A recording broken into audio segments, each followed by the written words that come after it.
बिस्मिल्लाहिर्रहमानिर्रहीम।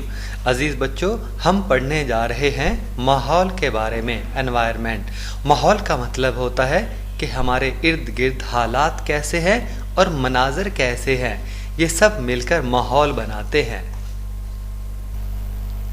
माहौल की तारीफ है, माहौल किसी जानदार के इर्द गिर्द पाई जाने वाली उन तमाम चीज़ों का मजमुआ होता है जो जानदार की ज़िंदगी को किसी न किसी तरह से मुतासर करती हैं। बच्चों, आप इर्द गिर्द नज़र दौड़ाएं, कौन कौन सी चीज़ें आपको मुतासर करती हैं। आपके सामने जो गंदगी का ढेर है वो भी आपको मुतासर करता है, खूबसूरत खिले हुए फूल भी आपको मुतासर करते हैं, लोगों का अच्छा रवैया भी आपको मुतासर करता है। तो ये तमाम चीज़ें आपको जो मुतासर करती हैं वो माहौल का हिस्सा है, सब मिलकर माहौल बनाती हैं। एक सवाल है बच्चों, अपने माहौल की 10 ऐसी चीज़ों के नाम बताएं जो आपको मुतासर करती हैं। आसान सवाल है ना। अजीज बच्चों, इन आबशारों और चश्मों को देखकर बताएं कि माहौल कैसा है।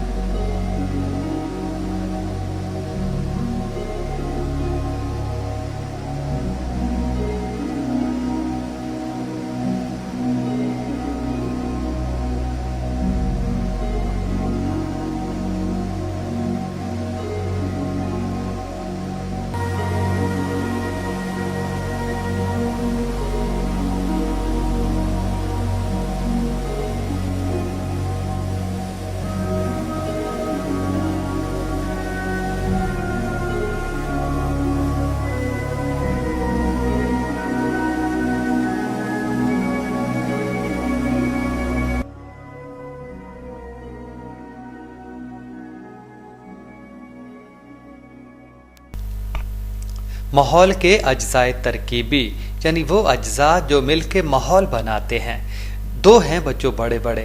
पहला गैर हयातियाती अवामिल एबायोटिक फैक्टर्स और दूसरा हयातियाती अवामिल बायोटिक फैक्टर्स। नाम से जाहिर है, गैर हयातियाती अवामिल ऐसे अवामिल जिनका ताल्लुक बेजान चीज़ों से है।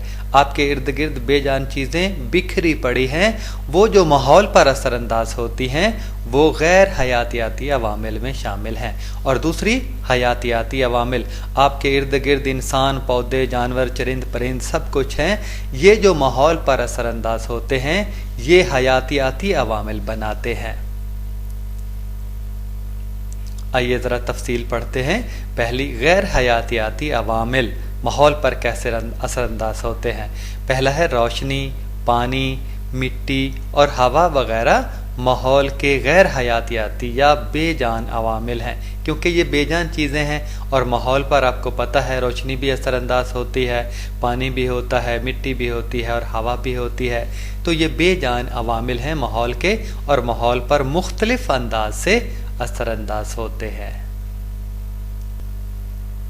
अजीज बच्चों, गैर हयातियाती अवामिल का पहला आमिल रोशनी है जो माहौल पर असरअंदाज होती है।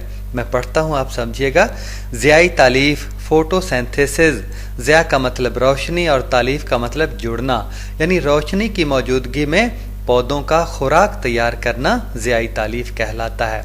तो ज़ियाई तालीफ के ज़रिए पौधे सूरज की रोशनी को इस्तेमाल करते हुए खुराक तैयार करते हैं।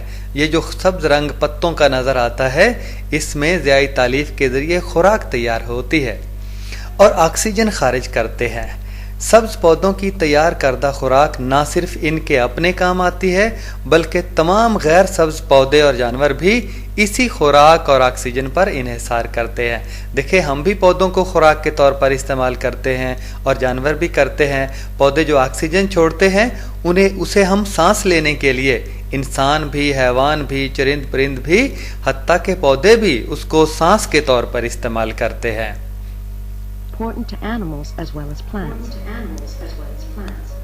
पौधे देखें, सूरज की रोशनी वसूल करते हैं और साथ हवा से कार्बन डाइऑक्साइड लेते हैं। ये देखिएगा, और ज़मीन से फिर नमकियात और पानी लेकर खुराक तैयार करते हैं, जिनकी वजह से इनका रंग सब्ज होता है।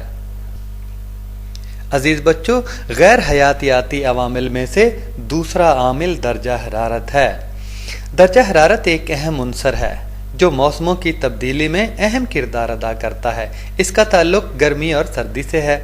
बादलों का बनना, बारिश, पहाड़ों पर बर्फ का पिघलना, हवा और आंधी का चलना, ये दर्जा हरारत के फ़र्क की वजह से होता है। दर्जा हरारत जानदारों की ज़िंदगी को भी बहुत मुतासर करता है। आप देखें ना कि जब गर्मी होती है तो सब लोग बेचैन होते हैं, जानवर भी, चरिंद परिंद भी और पौधे भी। इंतहाई कम या इंतहाई ज़्यादा दर्जा हरारत पर जानदारों के लिए ज़िंदा रहना मुश्किल होता है। तो बच्चों, दर्जा हरारत भी जानदारों के लिए बहुत अहम उन्सर की हैसियत रखता है। अजीज बच्चों, गैर हयातियाती अवामिल में से एक पानी है। तमाम जानदारों की ज़िंदगी के लिए पानी नागुज़ीर है, यानी इंतहाई अहम है। जिस माहौल में पानी की मिक़दार ज़्यादा हो वो जानदारों के लिए ज़्यादा साजगार होता है, यानी वहाँ जानदार ज़्यादा बेहतर तरीके से रहकर परवरिश पाते हैं और वहाँ जानदारों की तादाद और अक़साम भी ज़्यादा होती हैं। इंसान भी वहीं बसेरा करते हैं जहाँ पानी ज़्यादा होता है।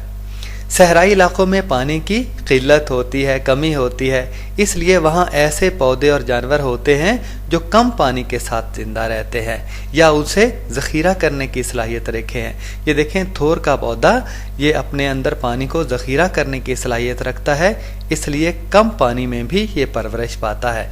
और इसलिए कुछ जानवर भी, ऊँट वगैरह ऐसे हैं जो कम पानी के साथ गुजारा कर लेते हैं, तो वो सहराई इलाकों में आसानी से ज़िंदा रह सकते हैं। अजीज़ बच्चों, दर्जा हरारत किस तरह से कम व बेश होता है? आप ज़रा तस्वीर की तरफ देखिएगा, वीडियो की तरफ। सूरज निकला है और सूरज की रोशनी पड़ी है समंदर पर, पानी के ऊपर, और वहाँ से बुखारात बने हैं बादलों की सूरत में। और आप देखिएगा कि ये बुखारात ये पानी की शक्ल में बरस रहे हैं। और फिर जब रोशनी पड़ती है पहाड़ों के ऊपर जमी हुई बर्फ पर, तो बर्फ पिघलती है और पिघल कर देखें, ये पानी की शक्ल में नीचे आ रही है। ये देखिएगा, नीले रंग का ये पानी का बहाव जाहिर करता है। और ये पानी बिलाखिर कहाँ जाएगा? समंदर में। और फिर इसके ऊपर सूरज की रोशनी पड़ेगी और फिर बुखारात बनेंगे और बादल बनेंगे और बारिश। जानवरों में ऊंट ऐसा जानवर है जो सहरा में आसानी से गुजारा कर लेता है, क्योंकि इसके अंदर अल्लाह ताला ने खुराक और पानी को ज़ख़ीरा करने की सलाहियत रखी होती है। ये भी बच्चों कई किस्म के होते हैं।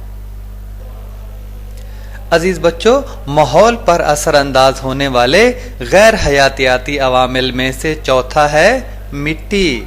शायर ने मिट्टी के बारे में कहा कि अपनी मिट्टी पे ही चलने का सलीका सीखो, अपनी मिट्टी पे ही चलने का सलीका सीखो, संगे मरमर पे चलोगे तो फिसल जाओगे। तो बच्चों, मिट्टी भी जानदारों के लिए बहुत अहम है। खुश्की पर उगने वाले पौधे अपनी खुराक के अहम अज्जा यानी नमकियात और पानी वगैरह मिट्टी से ही हासिल करते हैं। मिट्टी अच्छी होगी तो फसल भी अच्छी होगी, मिट्टी खराब होगी तो फसल भी खराब होगी। बेशुमार छोटे बड़े जानदार मसलन केचुए, कीड़े मकोड़े और बैक्टीरिया वगैरह मिट्टी में रहते हैं, जो माहौल में अहम किरदार अदा करते हैं।